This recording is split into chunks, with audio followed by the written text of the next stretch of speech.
소개해드린 대로 골로새 2장 1절에서 3절 말씀에 근거해서 제가 하나님과 아버지와 그리스도의 신비 이렇게 제목을 정했습니다. 제가 여러 해 전에 세 가지 신비라는 주제로 제가 설교를 한번 한 적이 있어요.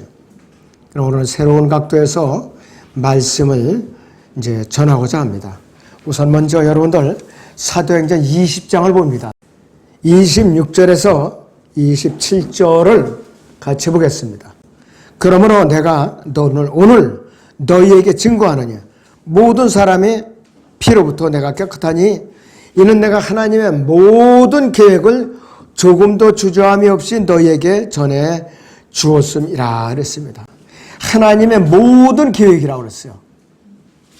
하나님께서 하늘들과 땅을 창조하셨고 에덴에 지으셨고 그 안에 아담과 이브를 지으신 최초 또 인간의 창조에서부터 구약의 율법을 주시고 이스라엘 선문으로 부르시고 광야 세월을 통해서 그 다음에 침례인 요한에 이르기까지 거기서 또 예수님께서 출임하셔서 이 온 세상을 위해서 갈보리 십자가 성경대로 죽으시고 장사됐다 셋째 날에 살아나신 구속사역의 완성에 이르기까지 또 은혜시대가 마감되는 이 시점에 이르기까지 또 앞으로 큰 환난과 지상 천년 왕국과 영원에 이르기까지 그 모든 계획을 주님께서 다 사도 바울을 통해서 전해주셨어요. 언제? 그 당시에 AD 50년부터 65년 사이에 이미 벌써 다 전해준 거예요. 근데 우리는 마치 어려운 것이냐 수학 방정식 풀듯이 이렇게 되면 안 돼요. 순수한 마음으로 기도하면서 열린 마음으로 경청하면은 알게 돼 있어요. 근데 의외로 이 하나님과 아버지와 그리스도의 신비를 알려주는 교회가 그렇게 많지 않더라 이거예요. 저는 이거를 또 신비라고 생각해요. 어떻게 이렇게 극소수일까? 자, 그래서 한글개혁 성경에서는 그리스도는 하나님의 신비가 아니라 하나님의 비밀이라고 변개시켜놨죠. 그러니까 미스테리를 갖다 시크릿이라고 비밀로 바꿔놓은 거예요, 다들. 그 비밀로 오면은 누구든지 몰라야 정상이에요. 알면 안 돼요. 그래서 하나님의 비밀인 이제 그리스도라고 이렇게 고쳐놓은 거예요, 그 부분을. 그래서 이 비밀이라는 것은, 시크릿이라는 비밀은 남에게 알리지 않는 것이에요. 알려지면 안 되고 또. 그래서 이제 국가 비밀도, 군사 기밀도 1급, 2급, 3급이 있어요. 거기다 또 주는 또 대비까지 있어요. 1급은 절대로 알려져서는 안 되는 거예요. 2급까지도 막 주한 그 비밀이죠. 자, 그런데 신비라는 단어, 미스테리라는 것은 사람의 지혜와 힘으로는 도저히 알아낼 수 없는 것을 하나님께서 그분이 사랑하는 자녀들에게 자세하게 드러내셔서 깨닫도록 알려주시는 것을 말하는 것이에요. 알려주시는 거예요. 그런데 여러분들 세상은 그렇지가 않죠. 어떻게 해서든지 알려지지 않도록 비밀로 취급하는 경우가 너무나도 많은 거예요. 비밀로 취급하는 경우가 너무나도 많은 것이에요. 근데 사람들은 신비를 알기를 원하기보다는 비밀로 덮어두는 것을 좋아해요, 사람들이. 어떻게 해서든지 비밀로 덮어두려고. 그러면 그거는 그 사람의 영적 성장으로 갈 수가 없어요. 고린도 전서 4장 1절에서 2절을 보겠습니다. 그러면 사람들이 우리를 그리스도의 일꾼이며 하나님의 신비들을 맡은 청지기로 여기게 하라. 청지기에게 요청되는 것은 무엇보다도 신실한 사람으로 발견되는 것이라 그랬어요. 신실한 청지기는 하나님의 신비들을 맡은 사람들이에요. 자기가 먼저 배워서 알아서 여러 사람들에게 가르쳐주는 임무를 맡은 사람이 하나님의 청지기들인데 그 청지기들이 누구냐?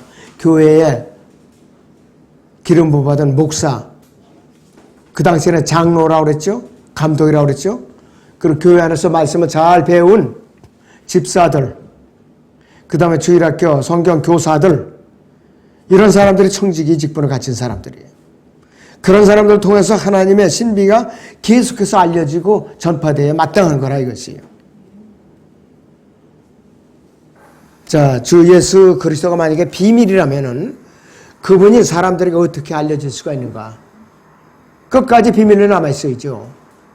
그리고 하나님의 비밀을 어떻게 복음의 주체가 될 수가 있겠고, 구원의 주체가 될 수 있고, 경배의 주체가 되고, 성경의 이제 주제가 될 수가 있겠는가요? 불가능한 거예요. 그래서 한글 개역성경은 골로새 2장 2절에서 못못과 아버지 and of the father 이것이 삭제되어 있어요. 이 부분이 삭제되어 있어요. 한글 개역성경으로 골로새 2장 2절을 다시 보면은 이는 저희로 마음의 위안을 받고 사랑 안에서 연합하여 원만한 이해의 모든 부여에 이르러 하나님의 비밀인 그리스도를 깨닫게 하려 함이라 그랬습니다. 하나님의 비밀인 그리스도 이렇게 했어요. 심각하죠. 이렇게 변경시켜 놓으면 심각한 거예요. 그러면은 몰라야 정상입니다. 이대로라면은 주 예수 그리스도에서 영원히 깨달을 수 없다는 소리예요, 막말로. 바울의 문체를 살펴보면은 하나님과 아버지와라는 표현이 그 골로새 2장 2절 뿐만 아니라 고린도후서 1장 3절이나 후서 11장 31절, 갈라디아서 1장 4절, 에베소 1장 3절, 골로새 1장 3절 이렇게 여러 군데 나와 있습니다. 자, 그래서 본문에서 아버지를 삭제시켜버린 것은 하나님의 자녀들이 진리의 지식에 이르지 못하도록 방해하기 위한 사탄의 일이에요. 사탄의 일이에요. 사람의 손을 통해서 변개했지만은. 자, 그리스도는 하나님의 비밀이 아니라 하나님의 신비예요. 철저하게 하나님의 신비라 이것이. 또한 그리스도는 하나님의 능력이요 하나님의 또 지혜지요. 요한계시록 10장 7절을 보겠습니다. 일곱째 천사가 소리를 내는 날들에 그가 나팔을 불게 되리니 그때에 하나님의 신비가 그분께서 자기의 종들인 선지자들에게 선포하신 것과 같이 이루어질 것이라고 하더라. 이렇게 말씀을 하고 있어요. 그러면 도대체 하나님의 신비가 뭔가 계속해서 잘 이제 경청하시기 바랍니다. 주 예수 그리스도께서 비밀이라면은 그분께서 사람들에게 절대로 알려져서는 안 되는 것이에요. 그런데 그렇다면은 디모데서 2장 5절에 있는 대로 하나님께서 모든 사람이 구원을 받고 진리의 지식에 이르기를 원하시느니라. 이 말씀하고 서로 부딪히죠. 충돌이 된다 이거예요. 하나님의 뜻은 어떻게 우리 잊을 수가 있어요? 자, 주 예수 그리스도께서는 그분을 믿든지 안 믿든지 모든 사람의 왕이 된다 이것이에요. 그리고 주 예수 그리스도께서는 왕 중의 왕이시고 주 중의 주이신 분이에요. 주 예수 그리스도 안에는 모든 보화가 다 갖춰져 있어요. 모든 보화가 다 감추어져 있어요. 디모데전서 6장 15절을 보겠습니다. 자기 때가 되면 주께서 나타나시리니 그분은 복되시고 유일하신 통치자시요 만왕의 왕이시면 만주의 주시라 그랬습니다. 이 땅의 아마겟돈 전쟁에서 승리하시고 지상 왕국을 세우기 위해서 오시는 분이에요. 그분이 요한계시록 9장 16절에 똑같은 왕 중의 왕으로서 이제 오신다고 그랬어요. 만왕의 왕으로서. 자, 이제 본격적으로 세 가지 신비를 이제 구체적으로 나눠서 한번 알아보죠. 첫째는 하나님의 신비입니다. 지금 이제 부연 설명을 제가 자세하게 해드렸어요. 하나님의 신비는 큰 환란, 즉 대환란 기간에 일곱째 천사가 나팔을 불면은 이 세상을 심판하시기 위해서 주 예수 그리스도께서 이 땅에 재림하셔서 온 세상 왕국들을 심판하시고 무력으로 모든 이 세상의 모든 왕국들이 정권을 강제로 탈취하셔갖고 이 땅에 눈에 보이는 지상 왕국을 세우시는 거예요. 하늘의 왕국은 지상 천년왕국을 세우시는 거예요. 그래서 왕으로서 등극하셔갖고 온 세상을 통치하신다는 것이에요. 이게 바로 뭐냐면은 하나님의 신비예요, 바로. 일곱째 천사가 소리를 내는 날들에 그가 나팔을 불겨대리니 그때 하나님의 신비가 그분께서 자기 종들인 선지자들에게 선포하신 것 같이 이루어질 것이라고 말씀하고 있어요. 이는 주 예수 그리스도께서 이 땅에 재림하시면 이 세상 모든 왕국들이 왕이 돼서 영원 무궁토로 통치하신다는 신비예요. 그래서 요한계시록 11장 15절에 이런 대로 그 후에 일곱째 천사가 나팔을 부니 하늘에서 큰 음성이 있어 말하기를 이 세상의 왕국들이 우리 주와 그의 그리스도의 왕국들이 되어서 그분이 영원 무궁토로 통치하시리라고 하더라. 그러니까 킹덤 오브 헤븐, 킹덤 오브 갓, 킹덤 오브 헤븐, 하나님의 왕국, 하늘의 왕국, 이렇게 번역이 돼야 정상이에요. 그래서 이렇게 번역이 돼야 되는 것이. 자, 여기서도 요한계시록 11장 15절에서도 하반절에 보시면 우리 주와 그의 그리스도의 왕국들에서 그분이 영원토록 통치하시라고 하더라 그랬어요. 우리 주와 그분의 그리스도의 왕국들이에요. 그래서 존칭이 일괄적으로 이렇게 통일을 이루어야 되는 것이. 그래서 하나님의 신비라면은 지상 천년왕국을 세워서 통치하시는 그 왕으로서 통치하시는 그 신비가 바로 하나님의 신비라 이거예요. 이렇게 척 대답이 나와야 돼요, 여러분들. 그래서 두 번째 신비는 아버지의 신비가 나옵니다. 아버지의 신비는 아버지가 아들이고 아들이 아버지라는 신비인데 신비 중에 신비예요. 변개된 성서로 이해가 어렵죠. 이사야 9장 6절에 보시면 이는 우리에게 한 아이가 태어났고 우리에게 한 아들이 주어졌으니 정부가 그의 어깨 위에 있을 것이요 그의 이름은 경이로운 분이라 성담자라 능하신 하나님이라 영원하신 아버지라 화평의 통치자라 불리리라 이렇게 말씀하고 있어요. 자, 그래서 성령으로 거듭나지 않은 이 세상의 자연인은 이해할 수가 없어요. 세상에서 수학 잘하는 사람들이 3차, 4차, 5차 방정식보다 더 힘든 거예요. 이 사람들에게는. 이해가 되질 않아요. 자연인은 이해할 수 없다 이거죠. 아버지의 신분은 하나님의 아들이신 주 예수 그리스도께서 한 인간으로서 처녀의 몸에서 성령으로 잉태하시고 태어나시고 죽으시고 부활하시고 승천하신 신비를 말하는 것이요. 이사야 7장 14절에 한 처녀가 잉태하여 아들을 낳으리니 그랬죠. 이것이 마태복음 1장에도 23절에도 언급이 되고 있죠. 임마누엘이라고 부르라고 그랬어요. 그런데 디모데서 3장 16절이 가장 잘 요약된 아버지의 신비예요. 바로 경건의 신비는 논쟁의 여지 없이 우대도다.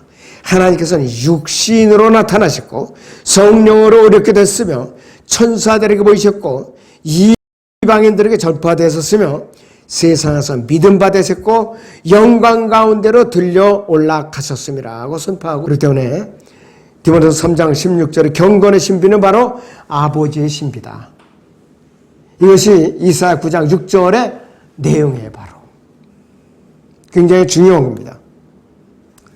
아버지의 신비는 바로 하나님께서 성육신 하신 예수 그리스도이심을 말하는 것이에요. 바로 성육신 하신 신비예요. 자, 그 다음에 누가복음 2장 40절하고 52절을 제가 인용을 해놨어요. 육신을 입고 인자로서 오신 하나님께서는 누가복음 2장 40절에 보니까 아기가 자라매 영안에서 강건해지고 지혜로 충만하며 또 하나님의 은혜가 그 위에 있더라 그랬습니다. 육신을 입으신 하나님은 지혜도 자라나고 몸도 자라나요. 키도 커지고. 또 52절에 보니까 예수께서는 지혜와 키가 자라고 하나님과 사람의 총회 속에서 자라가시더라. 소년 시절에서는 사람들의 부모의 사랑을 받으면서 자랐다 이거예요. 그러니까 무식한 사람들이 그 목수의 아들이 아니냐, 그에게는 형제자매들이 있지 않느냐 이러면서 믿질 않은 거예요. 자, 마지막 세 번째, 그리스도의 신비가 나옵니다. 결론부터 말씀드린 그리스도의 신비는 교회의 신비예요. 몸의 신비를 말하는 것이. 그리스도의 신비는 성령으로 거듭나서 주 예수 그리스도와 연합해서 유기체가 된 그분의 몸인 교회를 말한다. 그러니까 여러분들은 교회의 구성원이기 때문에 예수 그리스도의 몸의 일부가 됐기 때문에 여러분들은 그리스도의 신비 안에 들어가 있는 사람들이에요. 직접적인 우리와 관계가 있죠. 그리스도의 신비 안에 들어가 있는 사람들이니까 여러분들은. 이 신비가 구약의 선지자들에게는 결코 알려질 수가 없어요. 이사야도 몰랐어요. 이것을. 알 수 없었고요.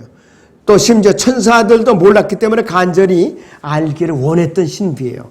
이 몸의 신비, 그리스도의 신비가 바로. 자, 그러니까 그리스도의 신비는 몸의 신비, 그리스도의 신비, 또 교회의 신비라고 말을 하죠. 베드로서 1장 10절에서 12절을 같이 읽습니다. 시작.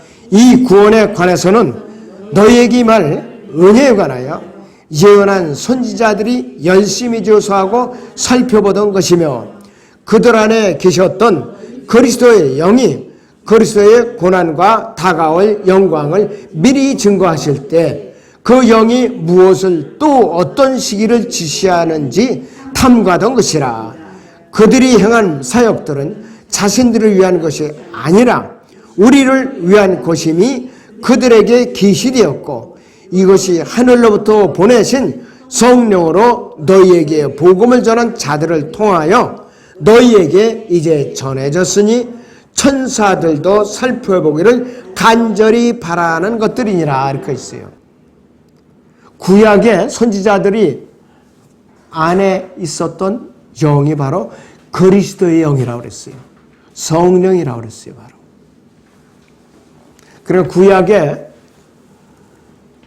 주의 천사가 나오죠. 하나님의 천사. 성육신 이전에 예수 그리스도가 사람으로 나타난 천사가 주의 천사 또는 하나님의 천사라고 불렀던 거예요. 하나님의 천사. 그리고 이 땅에 육신을 입고 오신 하나님이 바로 인자로 불린 예수 그리스도예요. 초림 때에도 땅을 밟고 계시기 때문에 인자라고 불리셨어요. 앞으로 재림에서도 그분께서는 땅을 밟고 계시기 때문에 인자라고 또 불립니다. 자, 하나님께서는 그분의 경륜이 때가 차서 사도 바울을 통해서 계시셨어요. 신구약 전체의 선지자나 사도를 제쳐놓고 사도 바울을 통해서 계시가 됐어요. 사도 바울은 교회를 박해하는데 열심히 했었죠. 그랬던 사도 바울을 변화시켜서 이렇게 계시를 해준 거라 이것이요. 에베소 3장 4절 11절 제가 이제 읽으면은 너희가 읽을 때 거기서 그리스도의 신비 안에 있는 나의 지식을 이해하게 되리라. 그것이 성령으로 거의 거룩한 사도들과 선지자들에게 지금 계시된 것처럼 다른 시대들에서는 사람들의 아들들에게 알려지지 아니하였으니 이는 이방인들이 복음을 통하여 그리스도 안에서 공동상수자가 되고 한 몸이 되며 그의 약속의 동참자가 된다는 것이니라. 이로써 그분의 능력이 효과적으로 역사하신 대로 내게 주신 하나님의 은혜의 선물을 따라 내가 일꾼이 되었노라. 모든 성도들 가운데서 가장 작은 자보다 더 작은 나에게 이 은혜를 주신 것은 이방인들 가운데 헤아릴 수 없는 그리스도의 풍요함을 전파하게 하려는 것이라. 또 예수 그리스도를 통하여 만물을 창조하신 하나님 안에서 세상이 시작될 때부터 감추어져 왔던 신비의 교제가 무엇인지 모든 사람에게 알게 하려는 것이니 이는 이제 교회를 통하여 천상에 있는 정사들과 권세들에게 하나님의 다양한 지혜를 알게 하려는 것이라. 11절에 이것은 하나님께서 그리스도 예수 우리 주 안에서 계획하신 영원한 목적에 따른 것이나 그랬어요. 사도 바울이 보통 특권을 받은 사람이 아니에요. 보통 지식을 받은 사람이 아니에요. 신구약 전체에서 향상된 계시의 지식을 가장 많이 받은 자가 누구냐면 사도 바울이에요. 바로 교회의 신비를 알려줬으니까. 교회를 또 박해하는데 열심히 했었잖아요. 그래서 이 신비는 마태복음 16장 18절에서 예언이 됐죠. 마태복음 16장 18절을 보죠, 여러분들. 나도 너에게 말하노니 너는 베드로라. 그리고 이 반석 위에 내가 나의 교회를 세우리니 지옥의 문들이 그것을 이기지 못하라 그랬어요.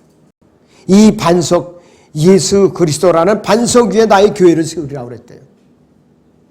여기서 교회가 예언이 됐죠. 그리고 사도행전 2장 1절에 13절에서는 오순절에 유기철에서의 교회가 탄생한 거예요, 바로. 자, 사도행전 2장 몇 절만 읽겠습니다. 그 후 오순절 날이 되자 그들이 다 하나가 되어 한 장소에 모였는데 갑자기 하늘에서 거친 강풍 같은 소리가 나더니 그들이 앉아있는 온 집안을 가득 채우더라.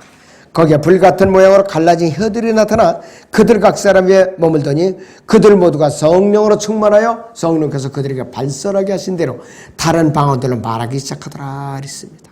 그들 모두가 성령으로 충만하여 그랬습니다. 여기서 그들 모두가는 그들 누구냐면 12사도로 말한 것이에요. 이들이 성령으로 충만한 것이에요. 이들에게 성령이 임한 것이에요, 바로. 이래갖고 이때부터 이때의 교회가 탄생된 것이에요. 교회가 탄생됐다 그래. 그래서 이 오순절에 베드로가 설교를 했을 때에 3,000명이 구원을 받아서 3,000명이 엄청난 사람이 그랬어요. 그래서 사도행전 2장 41절에서는 그러자 그의 말을 기꺼이 받아들인 사람들은 침례를 받더라. 그리하여 그날에 약 3,000명의 사람들이 더 늘었더라 그랬어요. 오순절에 3,000명이 구원을 받은 거예요. 성령이 임하니까. 그래서 오순절에 이 땅에 강림하시고 교회가 탄생되었고 장차 예수 그리스도 신부로서 요한계시록 19장 7절에서 9절에서는 어린 양의 혼인식에 참석할 것이요. 어린 양의 혼인식이야. 요한계시록 19장 7절에서 9절을 보겠습니다. 기뻐하고 즐거워하며 그분께 영광을 돌리세요. 이는 어린 양의 혼인식이 다가왔고 그의 아내도 자신을 예비하였습니다. 이제 그녀에게 허락하사 정결하고 흰 세마포를 입게 하셨으니 세마포는 성도들이 의라고 하더라. 그때 그가 내게 말하기를 어린 양의 혼인잔치에 초대된 그들은 복이 있다고 기록하라 하고 또 내게 말하기를 이것들은 참된 하나님의 말씀이라고 하더라 그랬습니다. 어린 양의 혼인식. 거듭난 성도들 자격이 있는 거예요. 신부로서 자격이 있는 것이. 그래갖고 실제적으로 혼인식이 이루어지는데 재림 오셔갖고 그 혼인식에 참여했던 성도들이 지상에 같이 내려와서 지상에서 1000년간 미를 여행해 저기 통치에 직접 참여하니까. 그래서 예수 그리스도와 함께 다시 이 땅에 온다는 그 범위까지 합쳐가지고 그리스도의 신비에 바로. 네, 굉장히 지금 오늘 이 강단에서 저희 입술을 통해 선포된 하나님의 신비, 아버지의 신비, 그리스도의 신비 굉장히 좋은 거예요. 하나님의 신비를 이 땅에 재림하셔갖고 아마겟돈 전쟁을 통해서 지상 왕국을 세워서 1000년간 왕으로서 직접 통치하신다는 그 신비가 하나님의 신비이고 아버지의 신비는 육신을 입고 이 땅에 찾아오셔서 갈보리 십자가 성경대로 죽으시고 장사했다 셋째 날에 살아나셔서 이 성도 이제 주님께서 완전히 몸으로 오셔가지고서 들림받은 그까지가 다 포함해가지고 아버지의 신비라고 그래요. 그 다음에 그리스도의 신비는 교회의 신비, 몸의 신비고 멀리 어디까지 이 혼인식을 치르시고 이 땅에 내려와서 미를 여행에 즐기는 그 범위까지 포함해갖고 그리스도의 신비라고 말하는 것이요. 아무튼 여러분들 이거 버리지 마시고 꼭 몇 번이고 복습을 하세요. 그러면 여러분들 좋은 향상된 계시의 지식을 얻을 수가 있습니다. 기도하겠습니다.